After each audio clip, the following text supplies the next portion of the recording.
नमस्कार, मैं हूं दिलीप चौबे। स्वागत है आपका एक नए मास्टर क्लास में, जिसमें मैं एक कैरेक्टर बनाने वाला हूं आपके लिए। तो मुझे ऐसा लगता है कि जब हम कोई कैरेक्टर सोचते हैं, बनाते हैं, तो वो धीरे धीरे इवॉल्व होता है। मेरे से किसी ने कहा था कि जब तक वो कैरेक्टर ना चाहे तब तक वो बनता नहीं है। तो एक कंसेप्ट आइडिया है, उसके ऊपर मैं काम करने जा रहा हूं। जब हम कैरेक्टर की रचना करते हैं तो एक्चुअली कैरेक्टर डिजाइन में सिर्फ कैरेक्टर की रचना नहीं हो रही होती। हम एक स्टोरी बता रहे होते हैं, एक पर्सनालिटी डेवलप कर रहे होते हैं और एक वर्ल्ड बिल्डिंग कर रहे होते हैं। तो आपको मैं मिलवाता हूं, एक कैरेक्टर हैं जो मेरे दिमाग में थे, एक सीरीज है उसी पे। तो फेलिक्स आयरनवुड मैं आपको मिलवाता हूं फेलिक्स आयरनवुड से, जो एक पेशे से इंजीनियर हैं और स्टीम पंक टाइप का एरा है और आफ्टर लाइफ की कहानी है। तो उनके एक हाथ डैमेज हो गया है, उनकी एक आंख टूट गई है, तो कैसे वो सरवाइव कर रहे हैं। तो ये एक कंसेप्ट आर्ट है जिसके अंदर मैं पेंसिल से पहले विजुलाइज करूंगा, उसके बाद फिर मैं इंकिंग करूंगा, फिर उसकी कलरिंग करूंगा। तो चलिए स्टार्ट करते हैं। तो कैरेक्टर की रचना मैं स्टार्ट कर रहा हूँ। स्टार्ट करने से पहले मैंने हल्का सा एक डायनामिक पोज बना लिया। एक सॉलिड सी बॉडी है और थोड़ा सा लीन है बॉडी, थोड़ा हेल्दी कैरेक्टर है और थोड़ा मैच्योर है, इंजीनियर है। तो ये सब चीज़ें ऑलरेडी मेरे दिमाग में, और एक सीरीज है। तो इस सीरीज का पिछला कैरेक्टर आपने देखा था और मैं इस पे काम कर रहा हूँ। मैंने सोचा एक वेपन डाल देता हूँ, थोड़ा हेवी बनाता हूँ कैरेक्टर को। तो यही है, मतलब एक कैरेक्टर जब बनता है तो वो धीरे धीरे इवॉल्व होता है। जैसा मैं इंट्रो में बोल रहा था कि जब तक वो कैरेक्टर ना चाहे तब तक नहीं बनता है, ये शायद सच है, क्योंकि मैं रोज कुछ ना कुछ नया इस तरह की चीजें बनाता रहता हूँ, कॉमिक पे भी काम करता रहता हूँ।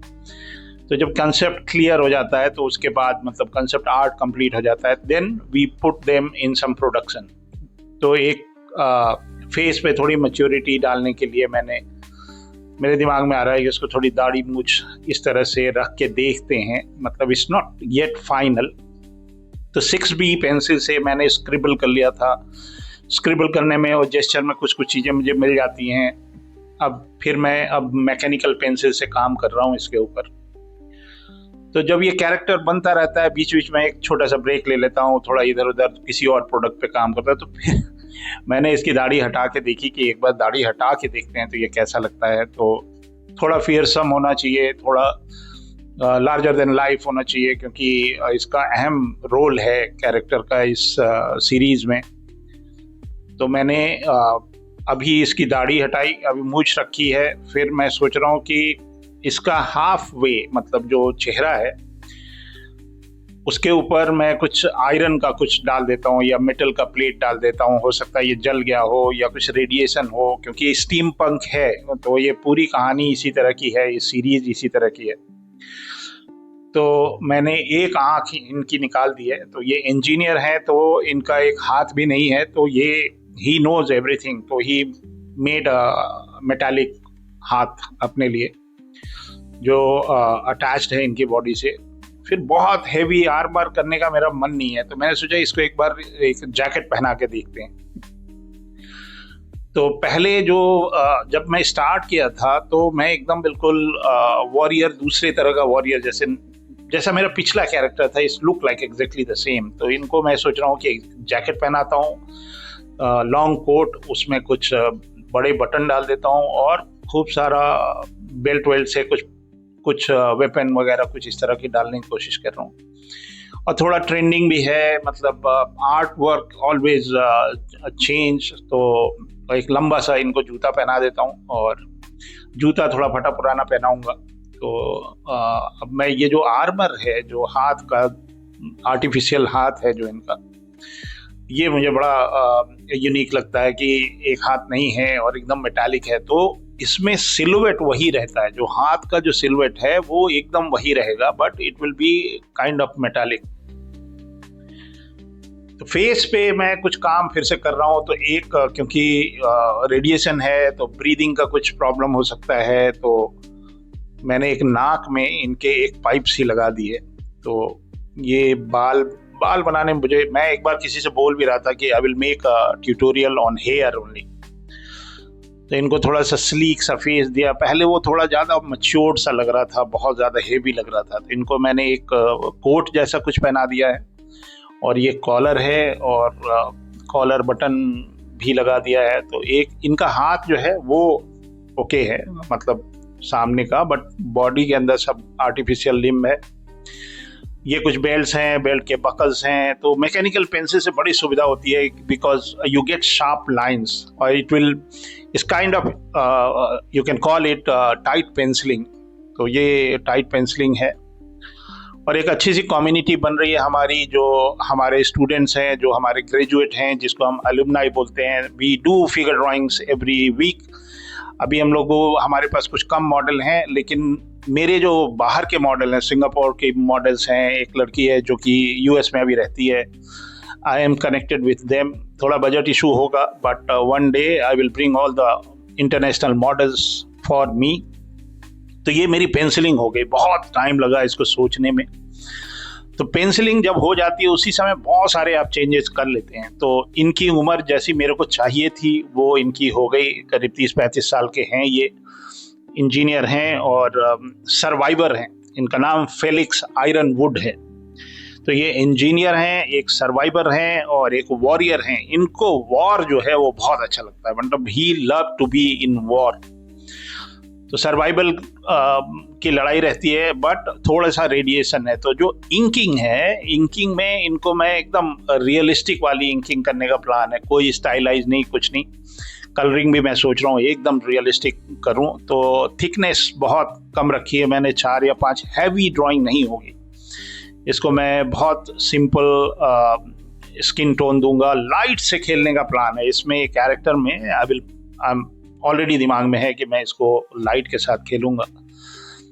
तो और जो विजुअल टेक्सचर होते हैं, जो स्किन का एक अलग है, और जो हमारे एनाटॉमी के लिए या हेयर के लिए अलग है। तो ये हमारा विजुअल टेक्सचर है, जो कि बाल के लिए है। और बाल जैसे हम लोग कंघी करते हैं, the way we comb our hair, this is the way I draw the hair. तो ये कुछ मेटल के प्रॉप्स हैं जो कि उन्होंने अपने चेहरे पे लगा रखे हैं, मतलब पूरे सिर से लेके आंख तक ये कवर्ड है। तो ये किसी रेडिएशन से जल गए थे या कुछ इस तरह का। और मैंने एक स्कार्फ डाल दिया है। वैसे मुझे स्कार्फ का बहुत शौक है, आपने कई वीडियोस में देखे होंगे कि मैं स्कार्फ लेके चलता हूँ। तो I love to have a scarf with me, शुरू से है, मतलब शौक हमारे पूरे होते रहते हैं। तो अभी मैं मुंबई भी गया था, तो वहाँ से कुछ खरीद के लाया, अच्छा था। तो ये क्लोथ है। तो ये कॉटन, मैं दिमाग में है कॉटन। टेक्सचर जो होता है कपड़े का, वो जब तक आप फील नहीं करोगे कि ये लिनन है, ये कॉटन है, ये लेदर है, तो वो जो टेक्सचर्स होते हैं वो आपको ऑब्जर्वेशन से बढ़ता है।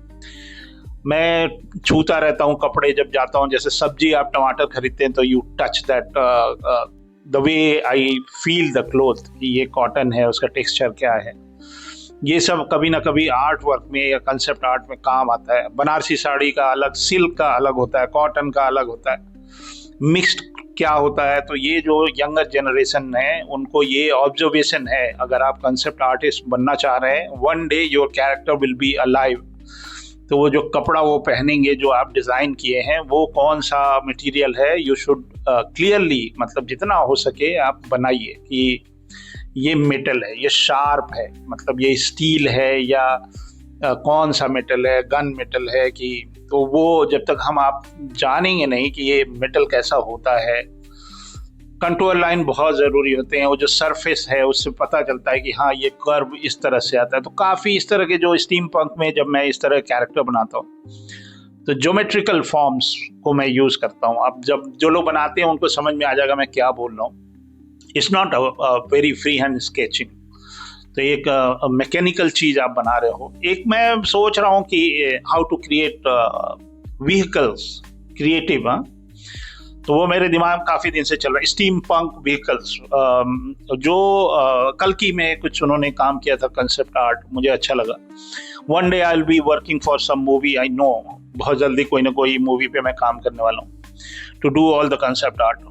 आई am sure 100% Hyderabad is calling. तो ये अपॉर्चुनिटीज हैं, एक छोटी सी टीम बन रही है हमारी, जितने भी अलुमनाई हैं उसमें कुछ काफ़ी अच्छे concept artist I can see, they are burning artist, but that will be a big team with me. तो वो जो अलुमनाई हैं दे विल बी, अभी करीब 30 लोग थे हमारे live figure drawing which we do, क्योंकि एनाटॉमी ड्राइंग के लिए फिगर ड्राइंग आप नहीं कर रहे हैं तो कब तक रेफरेंस लेके बनाएंगे। We don't take references. मैं ये कैरेक्टर बना रहा हूँ, इसके लिए कोई पिंटरेस्ट से आर्टवर्क लेके नहीं बैठा हूँ। तो ये एकदम दिमाग की उपज होती है, बहुत टाइम लगता है कैरेक्टर को इवॉल्व होने में। कॉपी तो आप 5 मिनट में कर लोगे, तो फैन आर्ट बनाने में कौन सी बड़ी बात है। तो एक कैरेक्टर को सोचना फ्रॉम स्क्रैच, तो ये ट्यूटोरियल्स जो अभी आजकल मैं 1-2 बना रहा हूँ, आप देखो। अभी जो मेरा जो कोर स्ट्रेंथ है उसका मैंने अभी तक एक भी वीडियो नहीं बनाया। I am a big stylize guy, मतलब जिसको आप कार्टून बोलते हैं, मैं बहुत बड़ा कार्टूनिस्ट हूँ। तो उसके कुछ सीरीज बनाने का मूड है, अभी प्लान है, थोड़ा सा देखते हैं। The way I get time I will do some crazy stuff for you guys. तो और बड़ा अच्छा लग रहा है जो जिन लोगों ने मुझे सब्सक्राइब किया है, मैं उन सभी लोगों का धन्यवाद देता हूँ। मुझे उम्मीद है कि जो मेरे वीडियोस हैं उससे आपको थोड़ा बहुत हेल्प तो मिल ही रही होगी। जो क्रिएटिव इंडस्ट्री के लोग हैं, खासकर जो बच्चे हैं इस फील्ड में आना चाहते हैं और वो कंफ्यूज हैं, उनका रिसोर्स सिर्फ यूट्यूब पे है। मेरा वीडियो भी यूट्यूब पे ही है, but I am a desi guy and you can talk to me any time. तो मैं हिंदुस्तान सिर्फ इसीलिए आया हूँ कि हिंदुस्तान में जो अगली पीढ़ी है उनको इन सब चीज़ों के लिए किसी विदेशी चैनल पे जाके विदेशी भाषा में, जहाँ पे आपका इंटरेक्शन ज़ीरो है, तो वो ना करने की ज़रूरत पड़े। You can talk to me, you can ask me anything, any kind of queries if you have. तो आई गॉट आंसर्स, क्योंकि इंडस्ट्री में 30-35 साल से काम करने का ये फ़ायदा है कि जिस चीज़ की आप तलाश में हैं, मैं क्लासेस लेता हूँ। बहुत सारी आई ओपनिंग क्लासेस होती हैं। लोग इंडस्ट्री में हैं ऑलरेडी, काफ़ी लोग हैं जो ऑलरेडी इंडस्ट्री में काम कर रहे हैं 8 साल से, 10 साल से, 15 साल से। उनके कुछ प्रॉब्लम्स उन्होंने फेस किए हैं और वो मैं उनको सॉल्व कर देता हूँ उनके सामने। तो उनको मज़ा आ जाता है कि भाई ये तरीका था, मैं गलत ही रास्ते जा रहा था। तो एक हमारा एक जो वर्किंग एक्सपीरियंस है, that should goes to education. और मैं भारत सरकार से भी थोड़ा बहुत देखता हूँ क्या हो सकता है, क्या बन सकता है। तो I am loving it, I am enjoying my journey with you guys, with new kind of creative people, youngsters। तो बहुत एनर्जी मेरे को ही मिलती है and I get inspired from some of the students who are working very hard. और जो professional हैं वो तो हैं ही हैं हमारे रोल मॉडल्स, तो मैं उनसे बहुत प्रभावित होता हूँ। जो हिंदुस्तान में जो लोग काम कर रहे हैं उसमें बहुत अच्छा लगता है। एक अभी ये जो कैरेक्टर्स मैं डेवलप करता हूँ, इसका 3 स्टेज है। एक तो अभी ये जो आप देख रहे हैं कि पहले पेंसिल से बनाया, फिर उसके बाद इंकिंग कर लिया, उसके बाद कलरिंग कर लिया। बट इसका जो 3 स्टेज है, ये कैरेक्टर कंसेप्ट आर्ट पहले आपने पेंसिल से ड्रॉ किया, मतलब फिर कलर वलर करके पेंट करके you get approval and then it goes for 3D modelling. तो जब वो 3D मॉडल हो जाता है, जो एनिमेशन में जाना है वो तो रिगिंग, टेक्सचरिंग, लाइटिंग वगैरह जो भी है वो रिग करके वो चला जाता है एनिमेशन में। बट मैं इसको लेके जाना चाहता हूँ कलेक्टिबल पे। तो इनके टॉयज बनेंगे 3D प्रिंटेड, उसके बाद मास प्रोडक्शन इन विनाइल और समथिंग लाइक दैट। तो दोनों ही चीज़ें साथ में चलती हैं। तो ये इंकिंग हो गई मेरी complete and I am very happy and satisfied with the details which I got. तो एकदम सिलुएट से शुरू किया था, फिर स्क्रिबल किया, बहुत सारा इसमें चेंजेस किया मैंने। तो मैंने एक लाइट, प्रोमिनेंट लाइट मेरे दिमाग में है, तो मैंने टॉप लेफ्ट से लाइट प्लान किया है, जो कि मेरे लिए सेफर होता है। मतलब मैं आपको एक सीक्रेट बता देता हूँ कि ड्राइंग ही बनाना इतना चैलेंजिंग था, मैं लाइट वाइट पे चैलेंज नहीं करता कि भाई पीछे से लाइट आ रही तो नीचे से आ रही, तो दाएं से तो बाएं से, बहुत तरह से लाइट, एक रिफ्लेक्टिंग लाइट, ये सब नहीं करता मैं। बी सेफर, मतलब ठीक ठाक है, बन रहा है, अच्छी बात है, तो चुनौती क्यों देना है अपने आप को। तो पहले मैं इंकिंग करने के बाद मैं एक लेयर पे सारे फ्लैट कलरिंग कर ले रहा हूँ। तो फ्लैट कलर जब हो जाता है तो डिसाइडेड हो जाता है कि हाँ भाई कहाँ है, कितना, कौन सा लेयर पे कौन सा कलर है। तो टॉप लेफ्ट से लाइट हमने लिया है, और जो आईज वगैरह हैं ये एकदम बिल्कुल थोड़ा सा रियलिस्टिक प्रैक्टिस करूंगा। बहुत दिन से इस तरह का मैंने कोई कलरिंग किया नहीं था और टाइम मेरे पास था नहीं, तो जल्दी जल्दी में कर देते थे। तो एकदम ब्राइट लाइट जो ऊपर से आ रही है टॉप से, और वो मैंने सोचा है तो थोड़ा सा इसमें वार्मर कलर है जो लाइट के ऊपर है, और सैचुरेटेड मैंने जो शैडोज हैं इंस्टेड ऑफ गोइंग डार्कर, मतलब हर बार हम लोग बहुत डार्क डार्क चले जाते हैं तो उससे आर्टवर्क में ब्लैक वाला पार्ट ज़्यादा हो जाता है। Then you start losing your inking. तो इंकिंग अगर आप लूज कर रहे हो तो कोई इंकिंग करने का फ़ायदा ही क्या हुआ। तो इंकिंग से मेरे को सुविधा होती है। अब जितने भी आजकल जितने अच्छे कंसेप्ट आर्टिस्ट हैं, इंडिया के हों या बाहर के हों, वो पेंसिल, वो इंकिंग वाला पार्ट रखते नहीं है, वो फोटो रियलिस्टिक बनाने की कोशिश करते हैं। मैं भी करूँगा कभी फोटो रियलिस्टिक। मेरा वो जो हॉरर वाला जो कैरेक्टर्स मैंने बनाए थे, जिसमें 4 हमने हॉरर कैरेक्टर बनाए थे जो माइथोलॉजी से किसी और कंट्री के मिथ से बना था, उसमें मैंने विदाउट इंकिंग वाली कलरिंग की थी। आप थोड़ा सा टाइम निकाल के वो वीडियो एक बार देखिएगा, उसमें एक चुड़ैल भी थी मेरी फेवरेट। तो वो पेंसिल के ऊपर मैंने कलर किया था। Finally I remove the pencil. तो ये बहुत ज़्यादा ब्राइट कलर मैं नहीं रख रहा हूँ, और तो ये अभी इस पे और काम करूँगा। तो ये मफलर हो गया उनका जो स्कार्फ है, और ये एकदम येलो कलर का मैंने शर्ट रखा था, बट सैचुरेटेड येलो लेके मैंने उसके खाली लाइट पे फोकस किया। मतलब ये नहीं कि सारे पे एक ही कलर कर दें। और जो आर्मर है, आई एम सो एक्साइटेड, ये जब आर्मर मुझे कलर करना है तो अभी मैं एक रैंडम एक लाइट डाल दे रहे हैं कि हाँ टॉप से आ रहा है, और कलर मैंने डिसाइड कर लिया है कि ब्राउन। और ये जो कलर स्कीम आप देख रहे हैं ये आज का ट्रेंड है।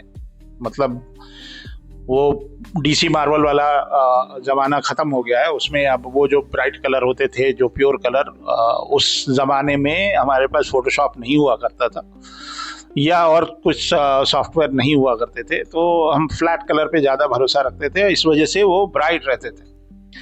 अभी हमारे पास बहुत सारे ऑप्शंस है, बहुत तरीके हैं पेंटिंग के।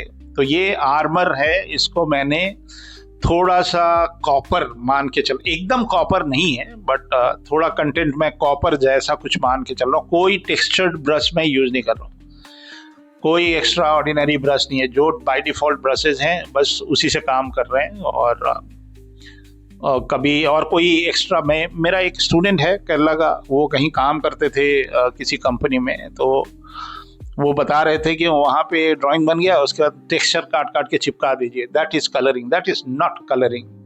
ये एकदम बिल्कुल जैसे कैनवास पे हम पेंटिंग करते हैं, ये वैसा ही है। मैं भी करता हूँ, मैं ऑयल पेंटिंग बहुत मेरा शौक रहता है, मैं काम करता हूँ, एक्रिलिक पे भी काम करता हूँ, कैनवास पे कभी कोई वीडियो बनाता हूँ आई एम लविंग इट। तो ये मेरे को कोई फर्क नहीं पड़ता कि डिजिटल हो या, मैं तो वेलकम करता हूँ जो लोग पेंटिंग से पढ़ाई कर रहे हैं, दे शुड अपग्रेड। इसमें कोई बुराई नहीं है कि आप कैनवास पे भी काम कर सकते हैं उतना ही अच्छा जितना अच्छा आप डिजिटली कर सकते हैं, इसमें क्या बुराई है भाई। वो जो आप इनोवेटिव, मतलब लड़ाई करने के लिए आपको पूरी तैयारी होनी चाहिए ना। आपको एआई से को यूज करना है, एआई से लड़ाई नहीं है एआई से किसी की नौकरी नहीं जा रही है, जो लोग एआई पे काम कर रहे हैं उनके कारण जा रही है। तो आप भी उनमें से एक बनिए ना, अपने आप को अपग्रेड करने में क्या दिक्कत है। तो नए जमाने के बच्चे हैं, आपको एआई के साथ चलना है। मैं भी एक्साइटेड हूँ, आई विल अडॉप्ट एआई सून, जब वो थोड़ा सा और मैच्योर हो जाए, थोड़ा और बच्चा है अभी। तो everybody should work and appreciate what is coming in the technology and shake hand with technology. उससे भागोगे तो फंस जाओगे। तो I am very excited to see AI, और मैं और अच्छे से, क्योंकि मुझे काम आता है तो मैं उसको और बेहतर तरीके से यूज़ करूँगा। तो मेरे लिए ही बन रहा है। तो ये मैंने कुछ और ब्राइट लाइट डाली जहाँ पे हिट कर रहा है लाइट, और बहुत ज़्यादा स्मजिंग नहीं कर रहे हैं, थोड़ा थोड़ा सा जो कलर है वो कपड़े पे, बहुत ज़्यादा इसमें 3D वॉल्यूम डालने की ज़रूरत नहीं है, क्योंकि ये कंसेप्ट आर्ट फॉर गेम भी है, कंसेप्ट आर्ट फॉर कॉमिक भी है, कंसेप्ट आर्ट फॉर एनिमेशन भी है, और कलेक्टिबल टॉय भी है। तो एक क्ले है जो मुझे बहुत पसंद था, सुपर स्कल्पी बोलते हैं, अमेरिका का है, और यहाँ मिल नहीं रहा था, तो कोई जा रहा है सिंगापुर तो वहाँ पे एक मेरी फेवरेट दुकान है, उसका नाम है आर्ट फ्रेंड।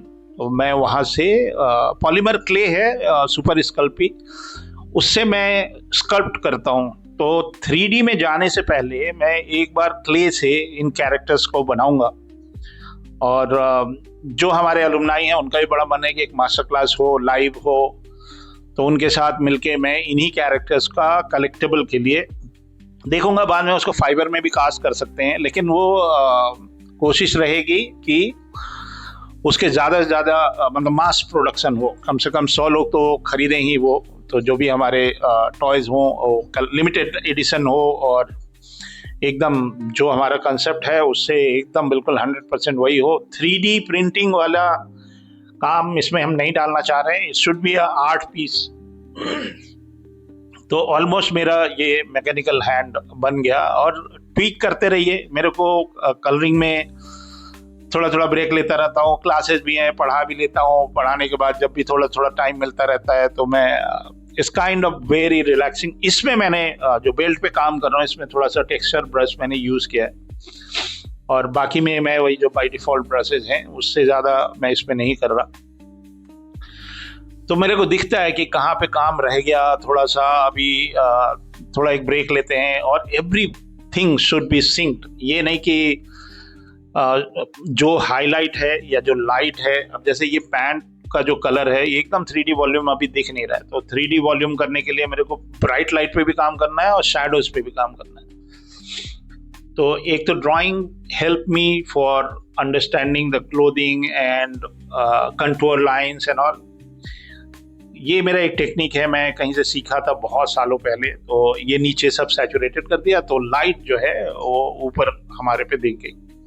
तब छोटे छोटे पार्ट रह गए हैं, उनके छोटे छोटे डिटेल्स हैं, उसी पे लगा हूँ, और ये जल्दी ख़त्म हो तो फिर हम कुछ अपने काम में लगें, एक दो और मास्टर क्लास कर लें। अभी मेरा जो स्टाइलाइज और कार्टून वाले जो कैरेक्टर्स का एक आइडिया है वो उस पर भी काम करते हैं। इस सीरीज में 10 कैरेक्टर हैं जो steam punk, may be the next one will be a female character जो कि स्टीम पंक में है। तो ये जब लाइंड अप होंगे 10 कैरेक्टर तो बहुत मज़ा आने वाला है। तो ये पैंट के ऊपर मुझे बहुत हाईलाइट नहीं देना है, क्योंकि फिर वो और मोनोक्रोमेटिक ही है, तो जहाँ जहाँ लाइट है वो हमने थोड़ा सा ब्लू रखा है, और बाकी मैंने सैचुरेटेड कलर ही रखा है। और मुझे पता है कि जब ये जो पीछे का है उसको मैं डार्क करूँगा तो ये बहुत अच्छे से बाहर आ जाएगा। अब शूज रह गए हैं, बस शूज पे काम कर लेता हूँ, फिर एक बार चेक करता हूँ ऊपर से नीचे। तो light is the main thing, इसमें कोई अलग से कोई कलर नहीं डाल रहा हूँ। हाईलाइट में बहुत कम डालता हूँ अलग से, क्योंकि जैसे फोर्स होता है लाइट भी वैसे ही ड्रॉप होती है, तो ऊपर थोड़ा ब्राइट रहेगा, स्लोली स्लोली जब हम नीचे जाएंगे तो उसकी इंटेंसिटी थोड़ी सी कम हो जाएगी। और एक दिमाग में ये भी प्लान आ रहा है कि एक बढ़िया सा एनवायरनमेंट भी कर दें, क्योंकि मेरी मैट पेंटिंग की क्लासेज अभी चल रही थी लास्ट वीक, तो मेरे अंदर का वो मैट पेंटर बीच बीच में जाग जाता है। तो मुझे मैट पेंटिंग बहुत पसंद है। Matte painting is nothing to do only with photo bashing. Photo bashing नहीं है मैट पेंटिंग का मतलब है पेंटिंग, उसमें पेंटिंग करना होता है भाई। और थोड़ा थोड़ा काम है, एक एक पार्ट में जितना टाइम मिल रहा है लगा दे रहे हैं, उसके अंदर थोड़े हाईलाइट्स डाल दे रहे हैं, छोटा सा कहीं पे। चाहता तो मैं जो जितने मेटल हैं उसके लिए अलग अलग टेक्सचर ब्रशेज यूज कर लेता, मतलब लेकिन उसकी ज़रूरत नहीं है। इतने से जब हमारा मतलब निकल रहा है कि हाँ कैरेक्टर दिख रहा है, समझ में आ रहा है कैसा है, तो ये 10 कैरेक्टर जब बन जाएंगे तब then I will make a line up, and may be before that I will finish one sculpture also. तो ये ड्राइंग जब हम कर रहे थे तो फेलिक्स के लिए मैं सोच रहा हूँ एक हल्का सा, इसको मैं फ्रेमिंग बोलता हूँ, एक तरह का फ्रेमिंग है। तो कंपोजिशन का ये बेसिक सेंस है। कि कैरेक्टर का सिलवेट कहीं से डिस्टर्ब ना हो एनवायरनमेंट के कारण। तो ये मेरा एक फेवरेट ब्रश है जिससे मैं क्लाउड्स बनाता हूँ। थोड़ी स्टोन डाल दे रहे हैं पीछे और थोड़ी सी घास डाल दे रहे हैं। तो ये स्टोन है, पीछे से लाइट आ रही है, सेम लाइट है जो कैरेक्टर पे मैंने डाला है, सेम लाइट है। और थोड़ी सी ग्रीनरी डाल दे रहे हैं। तो ये एक तरह का कंपोजिशन होता है जिसमें आप देखेंगे कि बॉडी का सिलुएट एकदम डिस्टर्ब नहीं हो रहा है, वो निकल के आ रहा है। और पीछे जो घास वास है वो भी, उसको भी मैं सोच रहा हूँ थोड़ा सा लाइट उसमें स्पॉटलाइट टाइप का कर दें। ये जो बैकग्राउंड में जितने स्टोन्स है इस पे भी स्पॉटलाइट टाइप का ही कुछ कर दें। ड्राइंग में थोड़ा सा ठीक कर ले रहा हूँ क्योंकि इसकी हमने कोई ड्राइंग तो करी नहीं थी, तो डिजिटली थोड़ा सा ड्राइंग थोड़ा अच्छा कर लेते हैं ताकि सिलुएट थोड़ा अच्छा लगे। और एक दो ब्रशेज हैं हमारे, पैच वैच डाल के when things are working properly then only I start smudging. और ज़्यादा स्मज करने की ज़रूरत भी नहीं है इसको क्योंकि वो बैकग्राउंड में है, और इसकी हम थोड़ी सी ओपेसिटी कम कर देंगे तो वो डिस्ट्रैक्ट नहीं करेगा। जो मेन कैरेक्टर है इट शुड नॉट डिस्ट्रैक्ट और एनी मीन्स, मतलब कहीं से भी डिस्ट्रैक्शन नहीं होना चाहिए। तो अब ये एकदम अलग है, मतलब ये जो घास है वो अलग है। यहाँ पे हमने कुछ सैचुरेटेड डाल दिया, एक थोड़ी सी परछाई डाल दी इसकी। तो ये ऑलमोस्ट मेरा डन है। हालांकि काम कभी ख़त्म नहीं होता। If I want to work on this for another 2 hour 5 hour still I can work, but एक जगह पे आके छोड़ देना होता है। तो जब मैं इसको शुरू किया था तो I was literally a bit of blur. तो ये फेलिक्स हैं जिनको लड़ाई करने में बहुत मज़ा आता है। तो ये हमारी पेंटिंग डन हो गई और उम्मीद करते हैं आपको अच्छी लगी। तो ये रहा कैरेक्टर डिज़ाइन।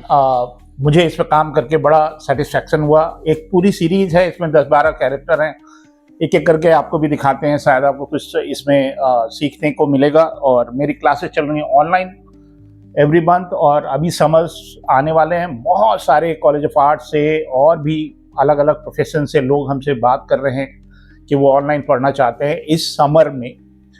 तो टाइमिंग आप कनेक्टेड रहिए, आपको पता चलेगा। तो 2 महीने निकाल लें अपने लाइफ को ट्रैक पे लाने के लिए। तो मिलते हैं किसी और मास्टर क्लास में, तब तक के लिए जय हिंद।